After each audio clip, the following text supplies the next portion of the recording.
Hello again, Nick Leifker here. Welcome again to GMGT 590.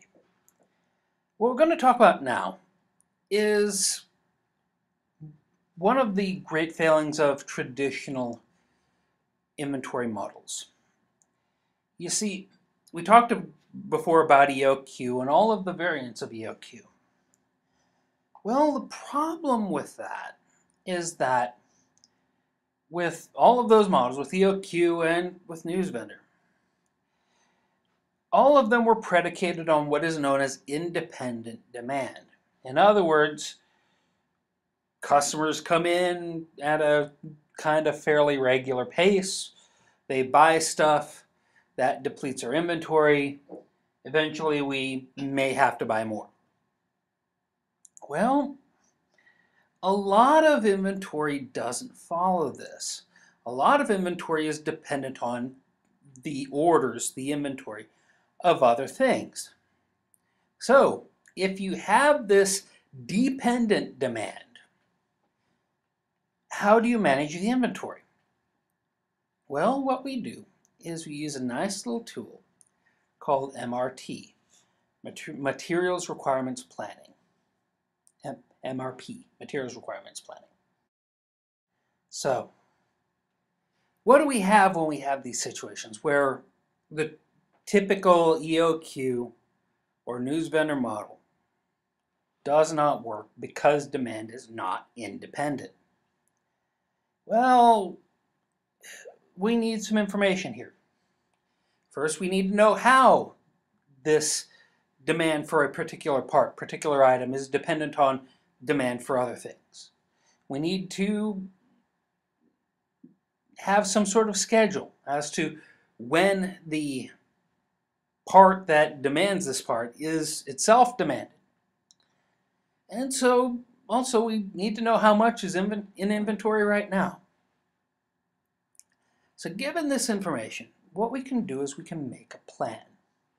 And that's what MRP is for. It's to make a plan. What needs to be made, what needs to be manufactured, and when. That's the whole thing about MRP. What needs to be manufactured, and when does it need to happen?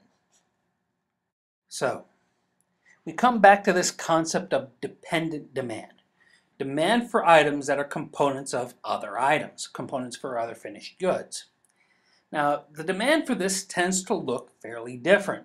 It tends to be sporadic. It's not one of those cases where the demand is steady over the course of time. We may have demand for 100 items one week and then no items the next.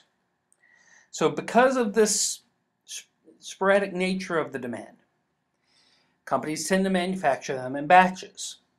Because of this, things like EOQ tend not to work so well. But the question is, and also at the same time, we don't really have much uncertainty in this regard, so news vendor doesn't work either.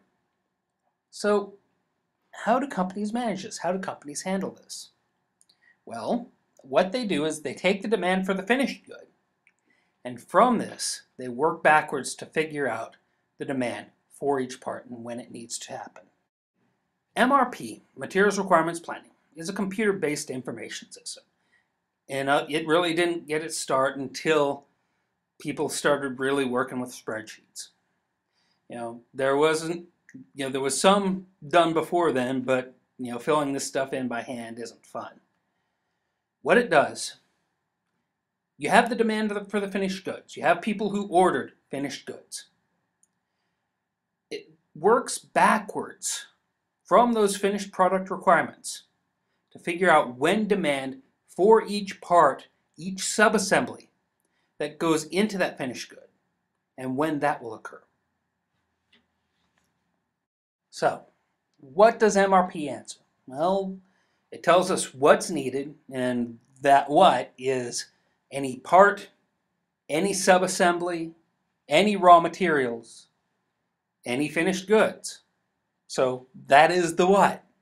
Anything that is needed to get this product out the door. It also tells us when it's needed, at what week or what day this product is needed. And also it tells us how much.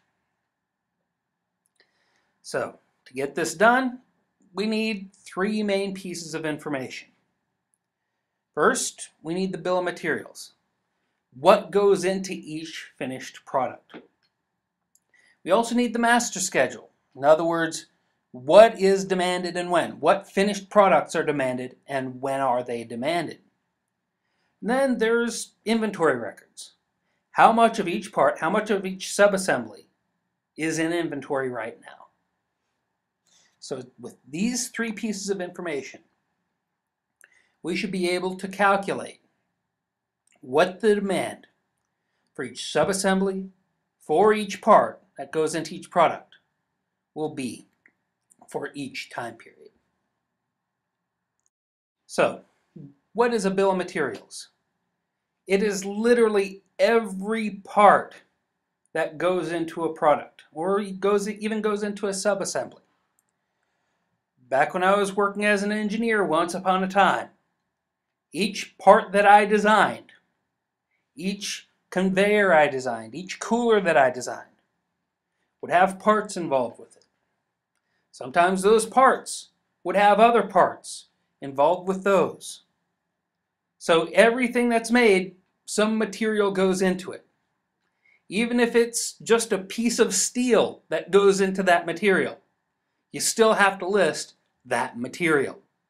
So that's what a bill of materials is. It is literally the material, the parts that go into each product, that go into each subassembly. Now, back when I was an engineer once upon a time, whenever I would finish a job, whenever I was done with a client's job, the last step that I would have to perform is I would put this information into the computer. I would get a printout of each and every part that would go into this particular job. And within those parts, it would list each other part that would go into this particular job. This would end up being, this was an old dot matrix printer. So I would end up with a stack of printout. That'd be about an inch or so thick. And my last act before a job had to go out, before I could release a job to be manufactured, would be to look through this list of materials, this bill of materials, line by line, to make sure that each line was correct. So, again, with a bill of materials, it lists everything that goes into a part, that goes into each item. So, if whatever we build, there will be a list of all the materials, all the parts, all the sub-assemblies, all the assemblies, each and everything, right down to the last nut and bolt that goes into producing that item. And how it ends up getting represented within the system is as a product structure tree. Now, a good way of thinking about this, you have a car. That car has an engine. That engine has a block, has pistons, has spark plugs. So you have this hierarchy. You first have car, then you have engine, then you have pistons. So you see how assemblies lead to sub-assemblies, lead to further sub-assemblies. By having the bill of materials for each of these items, for the product, the assemblies, sub-assemblies, all of these, you understand how they fit together, and ultimately you understand what parts are needed, right down to the last nut and bolt, before you are able to make the product. The second thing we need to fill out an MRP chart is what's known as the master schedule.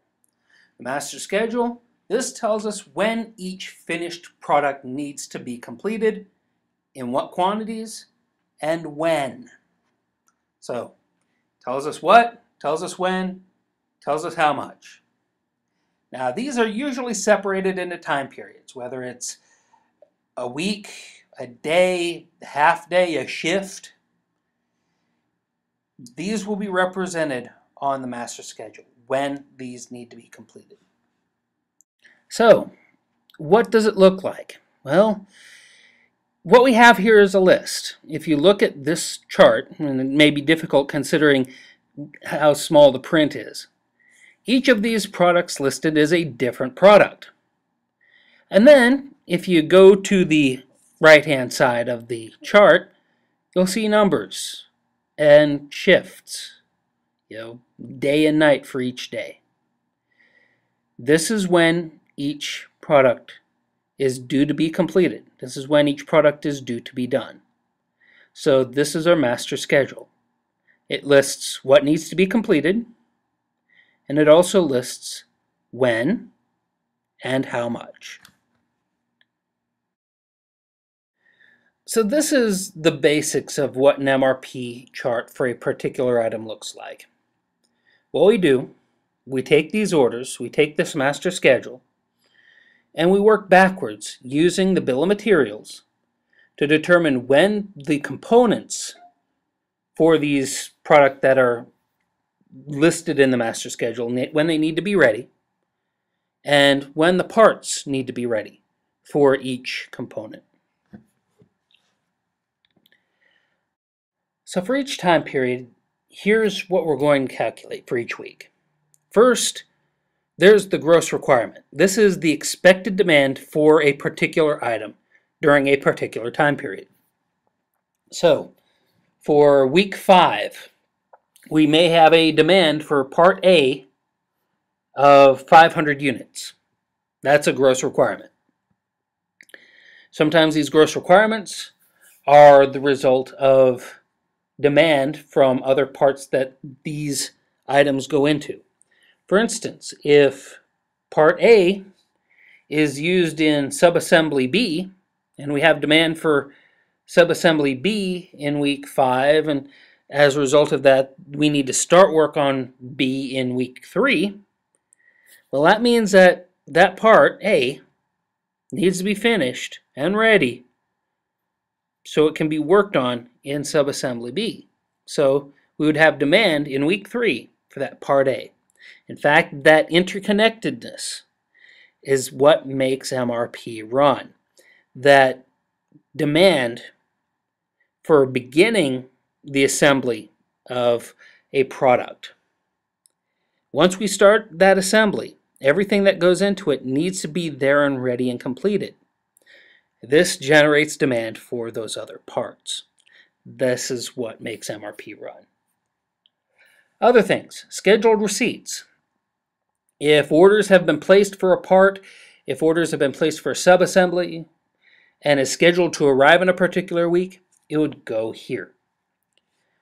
Projected on hand. This is the expected amount in inventory at the beginning of that week, or that beginning of that time period. We have the net requirements. This is the actual amount we need to get done that week, in that time period. So we've looked at the gross requirements, we've looked at the projected on hand, now we have the net requirements, which fills in the gap. It fills in the gap between our gross requirements and what the projected on hand is able to get done. We also have things like planned order receipts. In order to meet the net requirements, we have to receive these orders. However, before we can receive these orders, we have to release the order. So we have to start the order, then finish it. With the finish being the planned order receipts when we get it, and planned order releases when we send it out. So all of these go into an MRP chart. All of these are involved with the calculations. So ultimately, what do we get out of this? Well, from this, we plan when orders occur, when orders need to be released, when they need to be started, and we need to plan when they come in, order receipts. So we plan when orders start and orders end for these particular parts, for these particular subassemblies, for anything that goes into making this product. And it also gives us any changes to planned orders. Now, there are some other reports that come in. When we start comparing our MRP schedule to what we're actually doing. Here we can measure performance. Here we can start planning given demand, we can start planning inventory. We can look at quality issues. We can look at how things are going. We can look at errors within the process, within our manufacturing. So MRP gives us a plan. That's the whole point. It gives us a plan. It gives us what needs to be manufactured, what needs to be made, what needs to be ordered, and when. So we have our schedule. We know what needs to occur when. We know what parts need to be ordered when. We know what products need to be completed at what times.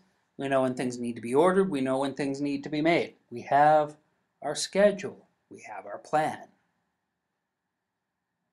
This is nice and all, but is it enough? Well, as it happens, this MRP chart, this material requirements planning, is some really useful information.